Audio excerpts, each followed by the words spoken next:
வணக்கம். அ தானத்தில் சிறந்தது அன்னதானம். உண்மை. உண்மைதான். பாத்திரம் அறிந்து யாசகம் செய். அதுவும் உண்மைதான்.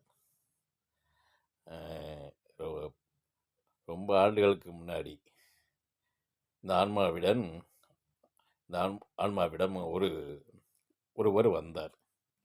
வரும்போது ரொம்ப சோகமாக வந்தார். ரொம்ப ஆக்ஷன். அது பின்னாடி தான் தெரிஞ்சிருக்கு. என்ன கேட்குறார், 3 நாளா எங்க வீட்ல அடுப்பு எரியல. உணவுக்கு அரிசி இல்ல.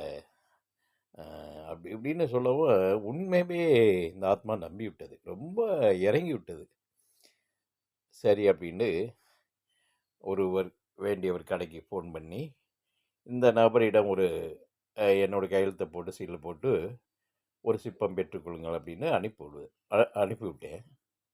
அவங்களும் ஃபோன் பண்ண சொன்னோன்னே, இந்த சிட்டைய குடுத்த உடனே, ஒரு சிப்பத்தை குடுத்துட்டாங்க.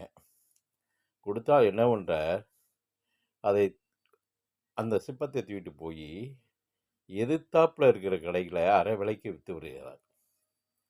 வித்துட்டு காசாக்கிக் கொள்கிறார். இதை அவங்க கவனித்துட்டே இருக்காங்க. இவன் என்ன செய்றான்னு.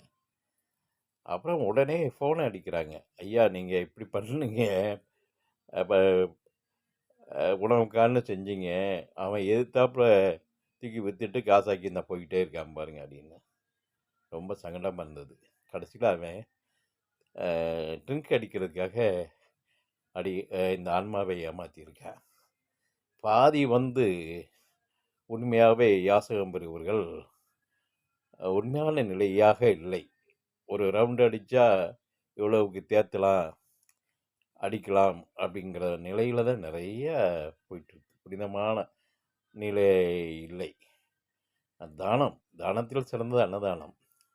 நம்ம டைரக்டாவே உணவு போடலாம். இப்படி பைசாவை கொடுத்து அவர்களை மேலும் மேலும் நம்ம அ எ ச அவர்களை ஏ ரொம்ப அவருக்கு துணை போனது மாரி ஆயிருது. அவங்க செய்யும் செயலுக்கு நம்ம துணையா இருக்கக்கூடாது. அவர்கள் திடகாத்தியமா இருக்காங்க. ஆனால் அதிகமா நடித்து ஏமாத்துறாங்க. அது கடைசி வரை அப்படியே அவங்களுடைய ஆன்மா அப்படியே சென்றுவிடும். பாவம். அ அ அது ரொம்ப சங்கடப்பட்டது. அன்று அந்த நிகழ்வு இன்னமும் பதிவுல இருக்கு. அப்புறம் ரிலே ஆயிடுச்சு. கொஞ்ச நாள் இருந்தது. இப்ப ஞாபகம் வருது. அதான் "பாத்திரம் அறிந்து பிச்சை கெடு" அப்படிங்கிறது. அன்னம் விடலாம். டைரக்ட்டா அன்னம் விடலாம்.